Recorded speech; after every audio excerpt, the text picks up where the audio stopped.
Arratsaldeko 5:40 amaitu dute lan ordutegia Garagartzako langileek. Askorentzat beren lehen lan eguna izan da. Beste batzuek, mekanikariek, hilabete daramate makinak prestatzen.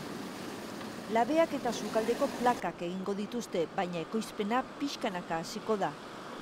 Gaur hasi diren 25 langilek fabrikan bertan jaso dute formakuntza, lanpostuak ezagutzeko eta makinetara egokitzeko. Ondoren, aurre muntaketa egiten hasiko dira, beharrezko prozesua gero ekoizpena martxan jartzeko. Fabrikako arduradunek baieztatu dute makinak egoera ezin hobean daudela eta ekoizpen katea ondo funtzionatzen ari dela.